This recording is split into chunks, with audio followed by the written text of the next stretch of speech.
mas-uuliyiinta wakaalada biyaha Berbera ayaa waxay soo bandhigeen 3 bilood ee la soo dhaafay waxyaabihii u qabsoomay.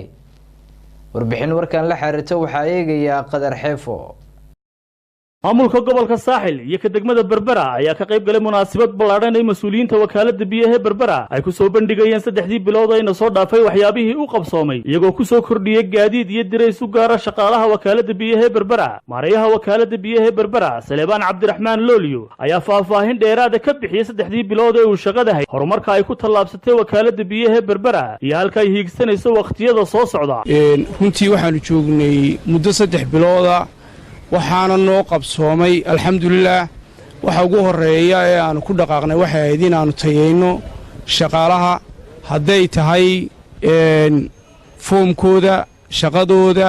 iyo waqtiga intaba moral ahaan iyo maskaxaanba inaanu dhisno ayaanu ku dadaalay waxa kale oo aanu ku dadaalay iyadana inaanu sidaan u heli lahayn maxaa la yiraahdaa gaadiid oo aanu gaadhiga ugu horeeyay 3 biloodkan aanu maanta ku jirno iibsanay alxamdulillah noohadaas oo ka shaqayn doonta gudaha wax way dhiman yihiin maalina waxba lama wada gaadho laakiin higsigaygu wuxuu yahay baahiyaadka jiro dhan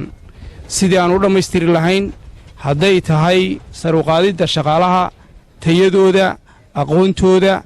iyo maxaa la yiraahdaa mustaqbalkoodaba sidoo kale waxaanu diyaar u nahay maanta muhiim nooma aha inaanu maanta berberi biyo ku filanay hesho anaga hadafkaygu maaha laakiin hadafkaygu ka sareeya waxaan rabnaa 100 sano soo socda fiditaanka berberi fidayso inaanu qayb ka noqono oo ku talagalkeedii aanu lahaano haday beeb noqoto iyo haday kayd noqoto iyo haday higsigaygu wuxuu yahay inaanu maanta wax ku filanaan keenin inaanu keenno waxa mustaqbalka soo socda 100 sano ama 200 sano soo socda inaanu qorshaha iyagu ku jirto sida aanu biyo ku filan magaalada u keen lahayn. xogayaha fulinta dawladda hoose Cabdikariin Aadan Saciid duqa degmada Berbera Cabdishakuur Maxamuud Xasan Cidin barsaabka gobolka Saaxil injineer Axmed Cismaan Xasan ayaa si ismida ku amaanay horumarka ay gaadhay wakaalada biyaha Berbera. runtii maanta sharaf weyn bay noo tahay inaanu ka soo qayb galno xaflad kamida xafladaha wakaalada biyaha oo lagu daafurayo waxqabadkii 3 bilood u dambeysay ee uu maarayaha cusub joogay iyo maarayaha ku xigeenku runtii aad iyo aad marka koowaad ilaahay baa mahad leh mar labaadka waxaanu mahadnaqaynaa maamulka cusub iyo cududda shaqaale weynaha wakaalada oo runtii isbedel weyn sameeyay 3 bilood waxaanu ka marxaati kacaynaa isbedelka ay sheegeen inuu dhamaantii run yahay tusaale waxa ugu filan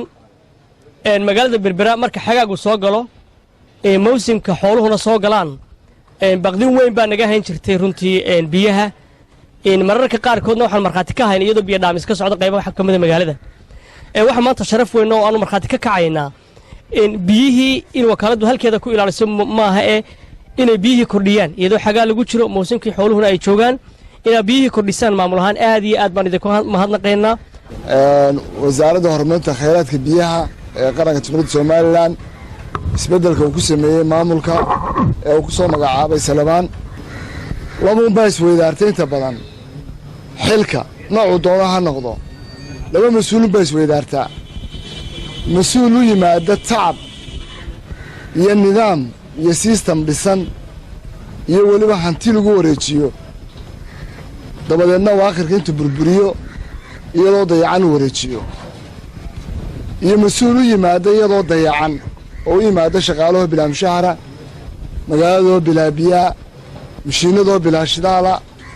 iyadoo keedan buu yimaadaa markaasuu deedna dhisaa Salebaan wuxuu u yimi oo uu qabsaday wakaaladdan xoogaal ka nahay maanta waa ilaahay mahadii bacdu xilka la wareegay waxaan lahayn shidaal baa loo baahayay maanta shidaal lama baahna shaqaale warwarayaana ma jiro waxaa laaliyo wixii ku yimaada xaalad kasta oo kugu timaada maareeye waxaan ku ballan qaadayna inaan emergency kaga jawaabayno si aan horba uga jawaabi jirnay waxaan farxadda aan ku hambaliyeynayaa wakaalada biyaha shaqaalaheega oo hogaaminayo maareeya Salebaan oo runtii muddada kooban ee 3 bilood muujiyay waxqabad la taaban karo oo maanta cid walba ka marxaati furayso muddada 3 bilood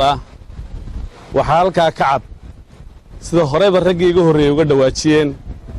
in isbedel weyn la taaban karo saaka qofka halka ka soo gala markuu shaqaalaha saaw eego